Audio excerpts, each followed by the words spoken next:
किती वर्ष गेली की सरांनी बघितलं मग तोपर्यंत वॉलवर प्रॅक्टिस चालू होती?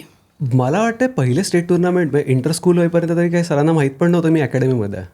मी खरं सांगतोय कारण की वॉलवरती मला जेवढे आठवतात ना त्यावेळेस 40 ते 50 मुलं वॉलवरतीच खेळायला यायचे.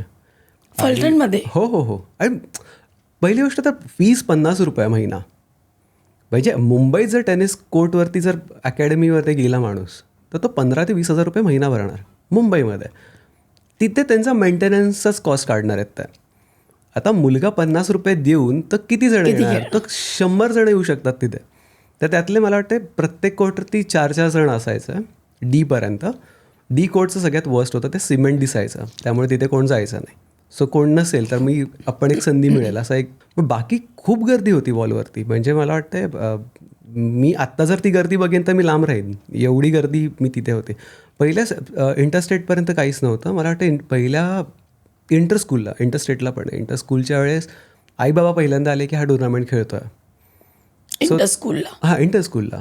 आणि त्यावेळेस पण टीम नव्हती. माझ्या ज्या शाळेत मी होतो त्यावेळेस टेनिस हा त्या स्कूलचा स्पोर्ट्स नव्हता. मी माझ्याच वर्गातली 2-3 मुलं घेतली, म्हटलं तुम्ही नावं टाका, आपण एक 5 लोकांची टीम बनवू, तुम्ही काही करा, मला खेळायला मिळेल. सो असं एक ते बनवलेली टीम होती ती.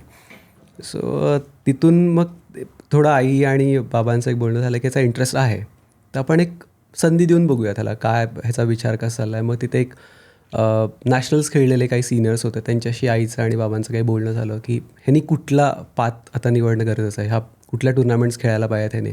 इथे फ्युचर नाही हे आईबाबांचं झालं की हा गावात किती दिवस खेळेल, एक ग्रोथ पाहिजे, डेव्हलपमेंट होईल, पर्सनल गेम हे होईल सगळं.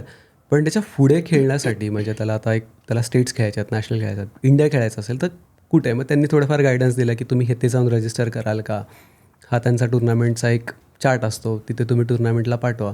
सो मग तिथून मग मी पहिलं ठरलं की बाबांचं म्हणालं की, आणि मी दर उन्हाळ्याची सुट्टी, दिवाळीच्या सुट्टीला मुंबईला यायचो. सो तेव्हा म्हटले की आपण समर कॅम्पला आता पहिला विश्वजितला पाठवू. मग तिथून मी पहिल्यांदा हार्ड कोर्ट बघितलं, आणखी गावी क्ले कोर्ट्स होतं, कम्प्लीट मातीचं. आणि माझा समज होता की हे असेच कोर्ट्स असतात, जे आपण बघतो त्याला आपण रियालिटी आहे, आपला ॲक्सेप्टन्स आहे. आणि हार्डकोर मी टी व्हीवरतीच बघितलेत किंवा यूट्यूबच्या व्हिडिओजवरती बघितलेलं. मी पहिल्यांदा जेव्हा बघितले ते मला आठवतं तर फेन्स होती बाहेर, आणि त्या फेन्सना लहान मुलगा कसा असा लटकून उभा राहून बघत असेल की अरे काहीतरी सुंदर बघितलं.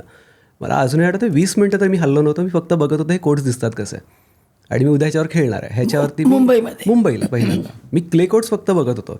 मी साताऱ्यावरनं कोल्हापूरला जाईन, तिथे पण क्ले कोर्ट्सच आहेत, हार्ड कोर्ट्स नाही आहेत.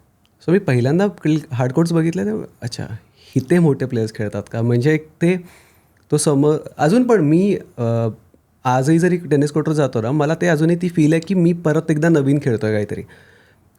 ते रॅकेट काढताना किंवा नवीन रॅकेट्स ओपन करत असेल, स्ट्रिंग्सना रॅकेट दिसेन, मला ते असंच वाटतं की मी आज परत एकदा पहिलाच दिवस तो आहे माझा. कारण की ते आवडतं ना, आपण शेवटी कुठली आवडीची गोष्ट आपण परत परत तीच करत असतो ना, ती परत नवीन वाटते. सो तसं मला त्या गेमबद्दल आता. इंटरनॅशनल मॅचेस खेळण्याचा प्रवास कधी सुरू झाला? खूप आधी झाला असता, पण टेनिस हा फायनान्शियली खूप खूप चॅलेंजिंग स्पोर्ट्स आहे. मला आठवतं आहे आता रिसेंटली 2-3 वर्षापूर्वी मला वाटतं गोपीचंदच्याच इंटरव्ह्यूमध्ये त्यांनी मेन्शन केलेलं की जर तुमची फॅमिली वेल टू डू असेल तर तुमच्या मुलाचा स्पोर्ट्स करिअर म्हणून तुम्ही सिलेक्ट करा. आईवडिलांची म्हणजे financial condition well to do आहे, पण त्यांनी स्पोर्ट्स एक्स्ट्रीम लेवलपर्यंत जाणं ह्याच्यावरती क्वेश्चन होता पहिल्यापासून. सो असं होतं की ओके हा वर्षातले 12 टुर्नामेंट नाही खेळू शकणार, पण 3 टुर्नामेंटला आपण त्याला पाठवू शकतो. पण त्यात पण आपण 3 टुर्नामेंट आता तो युरोपमधला आपण त्याला पाठवणार नाही, कारण की ज्युनियर्समध्ये खूप खर्च आहे आणि हे. मग आपण एशियामध्ये कुठल्या टुर्नामेंट्स मिळतील. सो हे सगळं त्यांचं एक खर्चाचं गणित आहे म्हणजे पूर्णपणे. म्हणजे आपण म्हणूयात की ज्युनियर्स प्लेयर्स किंवा मेन्सला पण आहे ना, हा सगळा फायनान्शियली किती तू चांगला आहेस ह्याच्यावरती तुम्ही किती टुर्नामेंट्स खेळता हे गणित सगळं ठरणार आहे. म्हणजे असं नाही की एक टुर्नामेंट जिंकलं म्हणजे पुढची टुर्नामेंट आपल्याला काय म्हणतात टुर्नामेंट डायरेक्टर म्हणा किंवा फेडरेशन ऑफर करताय, असं काही नाही आहे. तिथे पण तुम्हाला स्वतःच्याच खर्चाने जायचं आहे. सो हे सगळे प्रश्न त्यावेळेस त्यांना होत आहे. सो मी पहिली मला वाटतं 16ला मी अप्लाय केलेलं पहिला ITFला की ओके आपण IPN घेऊ, आता एंट्री कुठे मिळेल तसं, कारण की त्याला स्टेट नॅशनल रँकिंग पण मॅटर करते.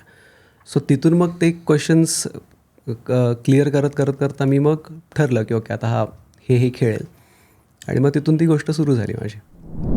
ही क्लिप शेवटपर्यंत बघितल्याबद्दल खूप खूप धन्यवाद. संपूर्ण एपिसोड बघण्यासाठी खाली दिलेल्या लिंकवर क्लिक करा आणि सर्व काही चॅनलला सबस्क्राईब करायला विसरू नका.